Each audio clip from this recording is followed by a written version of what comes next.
મોરબીના માળિયા ગ્રામ્ય વિસ્તારમાંથી પશુ ગુમ થયાની વધુ એક ફરિયાદ સામે આવી છે। માળિયાના ચીખલી ગામમાં એક સાથે 50 ગાય ગુમ થઈ।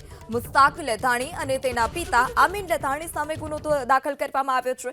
બંને શખ્સો સામે ગોપાલભાઈ ગોલતર નામના વ્યક્તિએ ફરિયાદ નોંધાવી છે। અગાઉ માળિયા પોલીસમાં 13 અને 45 ગાય ગુમ થયાની ફરિયાદ નોંધાઈ હતી, ત્યારે ફરી એક વખત આજે આ પ્રકારની 50 ગાય ગુમ થયાની ફરિયાદ નોંધાઈ છે। પોલીસે તમામ ફરિયાદને આધારે વધુ તપાસ હાથ ધરી છે।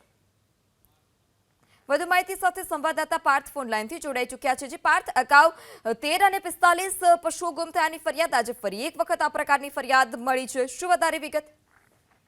જી, માળિયા તાલુકાનું ખાખરેજી ગામ છે, ત્યાંના જે માલધારી દ્વારા તેમની 13 જેટલી ગાયો જે છે પ્રથમ ગુમ થયાની ફરિયાદ નોંધાવી હતી, અને જે ફરિયાદના આધારે પોલીસે તપાસ કર્યા બાદ આજે તમામ જે 13 ગાયો છે તેને કતલ કરી નાખવામાં આવી હોવાની જે ખુલાસો જે છે તે સામે આવ્યો હતો, ને તેથી માળિયા પોલીસ દ્વારા તપાસ વધારે ચલાવવામાં આવી હતી, અને કુલ મળી અને આ જે ગુનો છે તેમાં 7 આરોપીની ધરપકડ કરવામાં આવી હતી। આમાં જે મુખ્ય આરોપી છે મુસ્તાક અમીન અને જે કરીમ અમીન, આ જે પિતા પુત્ર છે, આ પિતા પુત્ર દ્વારા માલધારીઓની ગાયો જે છે તે રખેવાર તરીકે રાખવામાં આવતી હતી અને તેને ચરાવવા માટે જે માલધારીઓ પાસેથી પૈસા લેવામાં આવતા હતા। આ માલધારી પાસેથી આ જે ગાયો છે એ ગાયોને લઈ અને પોતે અન્યને વેચી દઈ અને કતલ કરી નાખતા હોવાનો જે ખુલાસો થયો હતો, તે બાદ વધારે જે હળવદની જે 45 જેટલી ગાયો છે તે પણ આ રીતે કતલ કરી નાખી હોવાની જે અન્ય નોંધાઈ હતી, અને પોલીસ દ્વારા હજુ પણ જે તપાસ છે તે ચલાવવામાં આવી રહી છે। ત્યારે વધુ એક જે ફરિયાદ છે એ નોંધાઈ છે, અને ધાંગધ્રા તાલુકાનું જે પીપરા ગામ છે, પીપરા ગામના જે માલધારી છે તેમના દ્વારા માળિયા પોલીસમાં જે ફરિયાદ નોંધવામાં આવી છે, અને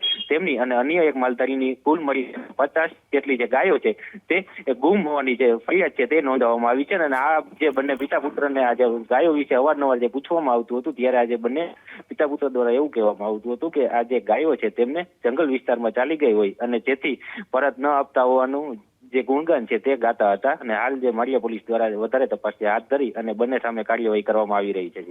જી પાર્થ, સમગ્ર માહિતી બદલ આભાર।